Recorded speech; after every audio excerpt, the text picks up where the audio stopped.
What motivates me, strangely, to do the training is I absolutely love race day. I get incredibly nervous on race day. I can hardly talk, I can hardly eat, and I feel really, really scared. And sometimes I literally get to races and I'm like, I'm not going to do it.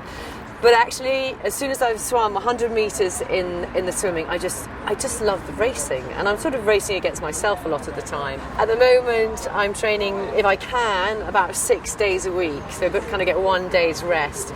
And I'm in what's called, I didn't even know this existed, winter training. So it's really important apparently to kind of put the miles in now. So yes, in the middle of winter, I am still training a lot. It's really important for us, for people to get active, to go out there, to try new challenges in whichever way. So we've organised quite a lot of Go Try events at our leisure centres where people can go, take part in the swim, a bike ride, a run, and do it with other people, really see whether they enjoy doing all 3 disciplines or maybe just one and can get a team up. And we really saw an increase in participation last year by people taking part in those programmes.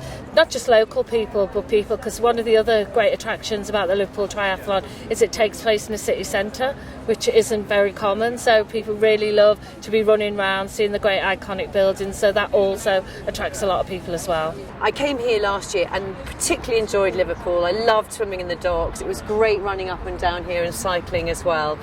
And I won my age group for the first time. I did what's called the sprint distance, and I won my age group here in Liverpool, which was incredibly exciting and rewarding, even though I fell off. So hopefully I'll come back this year, I'll do a different distance, hopefully I won't fall off, and hopefully I might be able to qualify, because this year again it's really important, the Liverpool one, because it will be a qualifier for the European Championship, so I'd really like to do that again next year. The thing about people in the triathlon community, as I call it, or gang, everybody supports you. If you fall off your bike, they'll help you get on. If you've got a problem with your swim getting in the pool, they'll help you. It's an amazing kind of place to be, because I've made loads of friends through triathlon as well, so I really recommend just give it a go and see what you think. I've got a friend in the Marines called Joe, who also was injured in Afghanistan. He lost both his legs, and he's actually going to be going on to represent Great Britain in this year's Paralympics doing triathlon. And he was training for this triathlon, and I like to keep myself doing a lot of runs. I do a lot of half marathons and 10Ks. And then Joe rang me up one day and said, keep on seeing on Facebook all the time you're doing all these runs, why don't you do a proper sport and have a go at doing triathlon? And then that was it really. I thought, here's Joe, he's got no legs, and he's swimming, running and cycling, so I'll give it a go too. And 2014 was my first year doing the Liverpool Triathlon, and had a great time, great experience, a lot of fun. And then I've enjoyed doing a few triathlons since. 10K is my kind of favourite run, and I think triathlon is just a great way of mixing it up.